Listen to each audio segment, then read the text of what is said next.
Y Sabías, conexiones que inspiran, y Bodega San Francisco creciendo juntos presentan el Rat Pack, la mesa de editoras esta mañana acá en Mesa Central. Angélica Bulnes, ¿cómo estás? Buenos días. Buenos días. Todos los lunes con un entrevistado del Rat Pack. Así, como justo antes en el bloque anterior estábamos viendo de lo que producen las encuestas, los personajes que hacen. Por ejemplo. Claro, aparecen las encuestas. Porque está el diputado Johannes Kaiser, que viene muy bien aspectado en la encuesta Pulso está Ciudadano, también en la creciendo cadena. en las encuestas. Bueno, entonces trajimos a un encuestador. ¿Cómo están? Muy buenos días. Roberto Isixson, gerente general de CADEM. Buenos días. Buenos días. Entre Muchas otros gracias tantos por sombreros que puede tener. No, solo uno. Gracias por estar, Roberto, acá. No, encantado. Ya que estamos Oye, en las diciembre. encuestas no son las que generan a los candidatos. Es la opinión pública la que No, pero se las que van manifiesta mostrando. espontáneamente. Ah, de es una hecho. buena pregunta. Es una buena pregunta. O sea, siempre nos han dicho que ponemos nombres o sacamos nombres, y en verdad la elección presidencial en general se mide a través de una pregunta que es espontánea. O sea, ¿quién te gustaría a ti que fuera el próximo presidente caso de la CADEM. Chile? Sí, y en Lo el que caso pasa es de la que mayoría de las encuestas Está también. el legendario histórico caso de Michelle Bachelet en la encuesta CEP. Claro. Que en la lista de alternativas, ¿es cierto? Dadas de imagen de personajes. Pero la encuesta CEP también reflejaba más bien la elección presidencial a través de una pregunta espontánea. ¿Quién te gustaría que fuera el próximo presidente de Chile? Y yo no te pongo alternativa. Y ahí van apareciendo nombres. Las encuestas no inventaron a Marco Enrique Ominami, a la Beatriz Sánchez, a Guillé, a Matei, a Johannes Kaiser. Refleja un estado de ánimo, ciertas percepciones que ocurren en la opinión pública y que se manifiestan a través de las encuestas. Luego, cuando tú identificas que una persona supera el 1%, 1,5%, la encuesta lo comienza a instalar, y eso evidentemente genera un efecto de retroalimentación. Claro, aparece en la encuesta, lo toman los medios, lo toman Claro, las redes la sociales. entidad. Exacto, y empieza a girar la rueda que configura ese clima de opinión, ¿cierto? Pero hay que alcanzar ese umbral primero. Hay que alcanzar un umbral suficiente para poder aparecer en, Eso te iba a en la decir, ¿cómo lista. se definen los umbrales? No, yo creo que esos son subjetivos, digamos, de cada encuesta. En nuestro caso, graficamos a todos aquellos personajes que tienen más de un 1%. Ya. Porque nosotros usamos números enteros, entonces no grafico el 0,4, ¿te fijas? Claro, Pulso Ciudadano, que es de activa, tiene 1,5 como mínimo. Claro, que a mí Por eso apareció Claudio Rego ayer. yo creo que la opinión pública no se miden con decimales, ¿te fijas? Entonces Claro. por eso usamos números enteros. Y desde el 1% hacia arriba queda reflejado. Ahora, a veces tienes uno y a veces desaparece. O sea, hay muchos casos, digamos, que incluso puedes llegar a tener 2, 3% y luego vas desapareciendo. Y eso va a depender de la dinámica de la política. Y en este caso, a mí me parece que Johannes Kaiser ya lleva 2, 3 meses, 4 meses, marcando de manera consistente 4 o 5 Tiene 4 puntos. Claro, 4 o 5. Que es el doble de lo que tiene Carolina Toá, Camila Vallejo, por ponerlo como en un punto de referencia, ¿cierto? O sea, es un nivel de intención de voto espontáneo que a esta altura es alto. El presidente Boric, en este mismo mes, o sea, diciembre del año 3, marcaba 0. En abril del año 4, o sea, el próximo año recién marcaba 3 puntos. O sea, por más allá que estemos muy interesados de la elección, la verdad es que la elección todavía Eso es lo que te formalmente iba a no ha decir, porque empezado. eso significa también que estar muy arriba tampoco te garantiza nada. No garantiza. A esta altura no garantiza evidentemente nada. Esto ha ido cambiando, ¿cierto? Porque los encuestadores vivíamos tranquilos hace 10 años porque había ciertas variables que no cambiaban, ¿cierto? Y era muy fácil anticipar quién iba a ser el próximo presidente. Quien comenzaba ganando las encuestas con un año de anticipación terminaba siendo presidente de Chile. Quien ganaba la primera vuelta terminaba siendo presidente de Chile. De hecho, llegamos a esta elección municipal con 2 indicadores que anticipaban el resultado.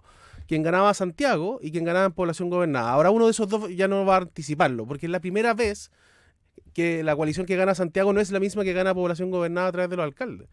Entonces, uno de esos dos se murió como predictor, Como va a quedar solo uno. Ya, Entonces esto se ha vuelto todo siempre más incierto y más difícil. En relación a eso, dijiste, hace 10 años, bueno, los que hacíamos encuestas vivíamos más tranquilos porque era más estable. Precisamente cuando eso se empezó como a volver más inestable, entras tú y dijiste, el ciclo político va yendo tan rápido que ya no es suficiente tener encuestas cada 15 días, hagamos cada una vez a la semana. Claro, antes, o sea, eran mensuales. En el caso de Adimark era lo que había y la encuesta del CEP era 2 veces, 3 veces al año. Ya, y entonces tú dices, hagamos todas las semanas. ¿Eso fue hace cuántos años? Hace 10. Hace 10, Sí. justo ahí. Ya, ahora el ciclo político se ha acelerado aún más. ¿Te ha llevado a pensar que habría que hacer más de una encuesta a la semana? Nosotros creemos que todavía una encuesta semanal logra reflejar bien los cambios, incluso repentinos, que se dan a nivel de opinión pública. Uno podría decir, bueno, hagamos una encuesta cada 3 días, pero una encuesta cada Por favor, 3 no. días, claro. No, pero además no va a lograr reflejar el fenómeno completo. Entonces, yo creo que por ahora tengo la impresión de que nuestra encuesta tiene el timing justo para medir los ciclos que tiene un caso particular en la formación de opinión pública y agarra básicamente el ciclo completo, desde las redes sociales, a qué pasa con los medios, a qué pasa con la política, a qué pasa con los opinólogos, digamos, los líderes de opinión y cómo se configura ese ciclo de formación de opinión pública. No creo que alcances a medir todo el fenómeno. Es cierto que ahí hay ciertos casos que uno se queda afuera, ¿cierto? Porque ocurrieron el viernes, no lo mediste, Claro. y ya la semana siguiente ya no es tema, ¿cierto? Pero eso significa que el caso no fue tan relevante. Entonces, por ahora, nosotros creemos que este proyecto, que ya lleva más de 10 años, de hacer una encuesta semanal, es el tiempo correcto y estamos bien orgullosos. Voy a aprovechar de pasar datos. Somos la única encuesta que yo conozco a nivel latinoamericano seguro, pero creo que también a nivel mundial, que ya lleva 565 encuestas semanales consecutivas, midiendo en los mismos días, publicando en los mismos días. Eso no existe y creo que ha sido definitivamente un aporte. ¿Y cómo hay que leerlas?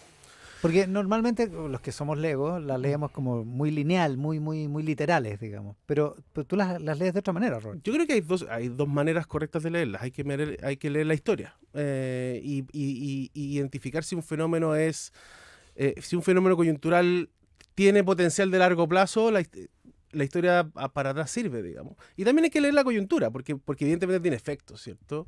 O sea, el caso Monsalve es un caso coyuntural. Entonces, están las dos dimensiones. Y creo que hay preguntas, de hecho, que en nuestra encuesta que muchas veces pasan desapercibidas, producto de la coyuntura, del caso Monsalve, que tienen mucho valor y que las usamos poco. Por ejemplo, en general, un fenómeno interesante de nuestra encuesta a propósito del gobierno.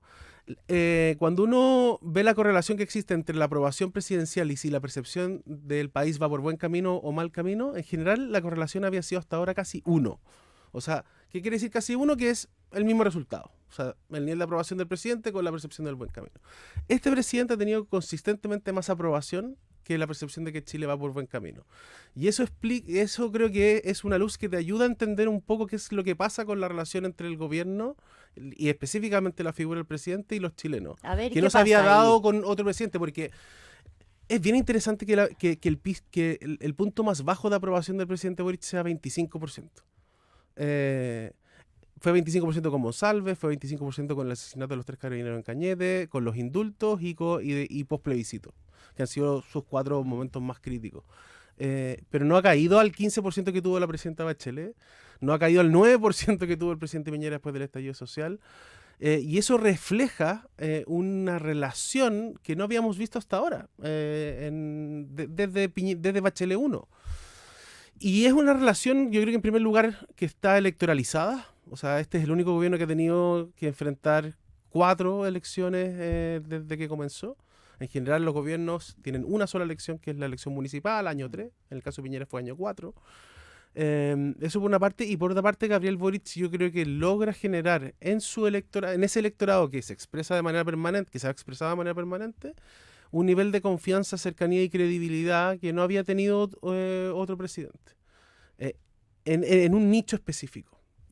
Y eso es interesante. Ese 25% que oscila entre 25 y 30 y algo, 30% claro, el promedio. ¿es siempre el mismo Es o siempre se el va mismo. moviendo? No, es siempre el mismo. Ya. Son los jóvenes, principalmente, con una diferencia significativa sobre los otros segmentos. Son los estratos medios altos, o sea, jóvenes universitarios, mujeres, más mujeres, de estratos medios altos. O sea, es la mujer joven universitaria. Ese es el gran core, resumen, digamos. digamos. Ese es el core. Luego, evidentemente, también hay hombres, ¿cierto? Y también hay clase media, pero ese es el grupo identificados con la izquierda y con la centroizquierda. Es bien Estamos con increíble Roberto porque Dixon, gerente general de Cadena. es bien increíble porque tú mencionaste 4 hitos que son de distinta como categoría, o sea, el plebiscito, los indultos, el caso Monsalve y cuál El fue asesinato de los y tres el carabineros. asesinato de los 3 carabineros y ninguno de esos ha logrado alterar eso, o sea, como hay uno que es electoral, hay otro que tiene que ver con seguridad, hay otro que tiene que ver con el asunto feminista, que es muy importante, y ninguno de esos ha logrado mover ese 25%. De hecho, la crítica tuitera del domingo es cómo es posible que haya subido la aprobación presidencial 3 puntos a un 28% esta semana, justo la semana en que el presidente ha sido acusado de abuso sexual. No, O sea, de De divulgación Difusión de de imágenes. imágenes. Es que yo creo que hay una mezcla. Sí, De hay alguna- una, sí. la Twitter Nació dice- siendo acoso. la original Claro, era acoso, claro. de acoso sexual. Y es evidente, o sea, esto es como una familia. Cuando a ti te atacan, tu familia te va a defender. Así es la relación. Yo creo que hay una relación muy profunda con ese segmento. ¿Y el caso que Monsalve ha no le sido- pegó a las mujeres? Bueno, le pegó coyunturalmente, cayó a 25%, que es su piso más bajo, y luego vuelve a subir y ya está en 28, 29% de aprobación. Porque es como una familia que ha tenido, a diferencia de cualquier otro gobierno, que ir a expresar su lealtad 4 veces en los últimos 2 años, en los últimos 3 años, 4 o 5 veces en los últimos 3 años. Y eso genera una relación, un apego que ningún otro gobierno gozó. Es un privilegio, ¿cierto? Porque tú sabes que vas a tener un 25% que te va a defender. Ahora, ¿eso te sirve para ganar elecciones? No. ¿Por qué? Porque lo que sí ha pasado, que es interesante también, es que así como está estable ese nivel de aprobación, con un piso mínimo y de 25 y un promedio que se mueve en torno al 30, que es que los niveles de desaprobación al gobierno también están estables arriba sobre 60% y no se mueven. Que son básicamente las personas que votaron rechazo en el plebiscito de salida. O sea, si tú votaste rechazo, la probabilidad de que hoy día desapruebes al gobierno, haga lo que haga y pase lo que pase. Sí, hay una correlación ahí. Claro, Rechazo o sea, y... Entonces el gobierno no logra, ¿cierto?, ni con proyectos de ley o políticas públicas específicas, ni los Juegos Olímpicos, ni, o sea, los Juegos Panamericanos, la aprobación de la ley Karin, que han sido hitos importantes para este gobierno, no logra que esos niveles de desaprobación caigan. Y lo que ha generado es el mismo efecto que también viven todos los otros, lo han vivido los otros gobiernos, que los gobiernos pierden las elecciones. Que es lo que pasó en la elección municipal. Porque más allá que el presidente nos haya dicho, ¿cierto?, que nadie puede atribuirse un triunfo claro, digamos, yo creo que el resultado de la elección municipal son evidentes para decir que la oposición ganó esta elección. Ya, o sea, eso está más o menos cristalizado, Sí, digamos. Ahora, completamente. desde el punto de vista del timing, está el caso de Marco Enrique Dominami, está el caso de Beatriz Sánchez, está el caso del propio Gabriel Boric. ¿Cuándo aparecen esos personajes? Tomando en consideración que estamos a 12 meses de la segunda vuelta. No, bueno, es que yo creo que el último proceso electoral fue muy distinto a los otros y cambió un poquito las reglas del juego. Nos han ido cambiando las reglas del juego de manera permanente. Y esto se ha vuelto más complejo y los procesos de decisión finales pueden ocurrir incluso 3 semanas antes de un proceso electoral. Eso en las elecciones anteriores no ocurría. O sea, Sebastián Piñera iba a ser presidente, Michelle Bachelet iba a ser presidente, Ricardo Lago la sufrió, pero iba a ser presidente, Eduardo Frei, ¿para qué decir?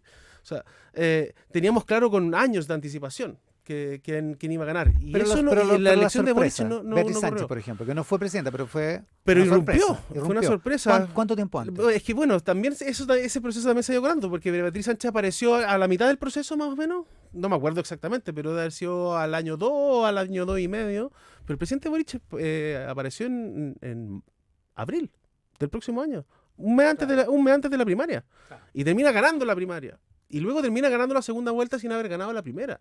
O sea, ese proceso, esa elección, digamos, nos deja cosas que tenemos que estar mirando, y sumémosle un factor adicional a ese proceso electoral que creo que es importante. Uno es el efecto del presidente Boric y el otro es el efecto de Parisi. Parisi salió tercero y no puso un pie en Chile. Entonces, Y sigue apareciendo en las encuestas, aunque pero yo te diría que no con una capacidad de rearticular ese 20%. Yo pero creo igual que está ahí. Sin hacer nada, digamos. pero Básicamente, marca sí. un punto. No, yo creo que aquí hay 2 fenómenos que tenemos que mirar. Uno es quién va a llenar el vacío del oficialismo, porque hay un vacío. Es muy raro cuando uno suma a todos los candidatos del oficialismo versus los de oposición, esa brecha que existe es muy poco habitual. O sea, si tú sumas a Evelyn Matei, 24%, más José Antonio Caz, otros 10%, más Kaiser, más un puntito, 2 puntitos de Parisi y de Carter, Andáis como por por 45%. el 45%. ¿cierto? Sí. Y tú sumas al oficialismo y llega con suerte al 15%. Algo hay. Pero en general las elecciones son dicotómicas y siempre lo han Sí, sido. po. Era Y- la y en Lavín las con elecciones Jadwe. en las elecciones viste que estaban los votos. Claro, O sea, son, Claro. votos están que los no, votos. son votos que no tienen candidato. No tienen candidato. Y pongámosle un drama adicional, ¿cierto? A esa brecha de opinión pública que hoy día no está siendo llenada por nadie. Que es que la número uno es Bachelet y he dicho que no. Y uno tiene la impresión de que efectivamente no va a ser. Que es un no, digamos. Sí. Bogdanovich es el que le sigue y también ha dicho que no, y uno tiende también a creerle que no, o sea, tampoco. Y después de eso no hay, o sea, los dos que sí marcan no van a ser. Eso te llevaría ese 15% como a 5%. Claro. ¿Te fijas? Entonces, ese vacío va a haber una pelea interesante, una guerra media sangrienta, creo yo, en el oficialismo por estar en esa O por primaria, no ser. es que por no ser ya Porque- sabemos quiénes no lo van a hacer. ¿te fijas? Porque a Tomás Bodanovich lo pueden empezar a forzar o a Michelle Bachelet. Bueno, podría haber una presión, claro, podría ser por los dos lados. claro. Pero ese vacío el próximo año yo creo que en términos políticos va a ser súper interesante cómo se llena. Y el segundo es ¿quién va a representar a este 20-25% que los encuestadores hemos dicho se llama el votante obligado, el que rechaza la política, el que está enojado con cualquier cosa que venga de la política? Claro, ¿y por quién va a ir a votar ¿Y ese por quién gallo? va a ir a votar ese votante obligado en la primera vuelta? Yo creo que Johannes Kaiser es uno de los que puede aprovechar ese fenómeno. Ya, perdón. No, dale. No, me pregunto, Johannes Kaiser, ¿no está en los matinales? No. No viene para acá todas las semanas. No está en la tele. No, o sea, no es un... No están los medios No está en tradicionales. los medios tradicionales. ¿De dónde saca los 8 puntos de pulso ciudadano, los 4 Yo creo que ya lo aprendimos con Parisi. Parisi tampoco estaba en los matinales, no estaba en los noticieros centrales y no era entrevistado como dijiste tú, no estaba en el país, digamos. y no estaba ni siquiera en el país. Y construyó una dinámica a partir de las redes sociales. Hoy día TikTok tiene probablemente, no sé si la misma, pero igual influencia que las radios. TikTok, Instagram, WhatsApp, YouTube, ¿para qué decir? O sea, hoy día tú puedes construir una campaña exitosa a partir exclusivamente de las redes sociales. No sé si es suficiente todavía en Chile para ganar una elección presidencial, pero sí exitosa. Le estuve preguntando yo afuera, antes de que entrara acá. ¿A Johannes Kaiser? Sí, ¿Ya? entonces me dijo que su base de comunicación, fundamentalmente TikTok, Instagram, él tiene su propio canal en YouTube, también donde ahí ha ido como cultivando una Sí, lo tiene base, hace rato, sí. y sin filtro, me dijo. Oye, Él va pues, una sí, vez a la semana sin filtro. el más o candidato de menos. sin Y me dice que ha filtro- sido importante, claro. pasó a segunda vuelta y sacó 45 puntos O sea, algo hay ahí, en la digamos. región metropolitana. Algo hay ahí. Evidentemente que la manera en cómo estamos consumiendo y accediendo a información ha ido cambiando de manera cada vez más acelerada. Y en tu experiencia, los nombres que hay ahora en Lisa, que aparecen en la encuesta de mención espontánea, ¿hay ahí en esos nombres alguno que tenga una perspectiva como para ser una sorpresa? ¿O todavía hay nombres que están por aparecer? Yo creo que en hay tu nombres que todavía podrían estar por aparecer, efectivamente. Yo creo que quién va a representar ese 20% de voto anteobligado podría estar disponible a verse seducido por algún nombre que todavía no está en el papel. Me parece que Limatei tiene la primera prioridad, desde Chile Amo ya es evidente, que José Antonio Caz va a estar en primera vuelta, me parece que también es evidente. Lo que no sabemos es quién va a ser el candidato del oficialismo y quién va a representar ese 20% de enojados. Roberto, ¿te parece por ahí algún otro personaje tipo Johannes Kaiser que no estemos viendo? ¿No? No, Ya. no todavía. Ya. No aparece. Y lo hemos buscado, uno como que se da cuenta que está el fenómeno, Claro. ¿cierto? O sea, que está pasan cosas y que tú paralelamente. vas a buscar y vas a ver cuáles son los nombres que aparecen y no. Yo creo que eso es un poquito...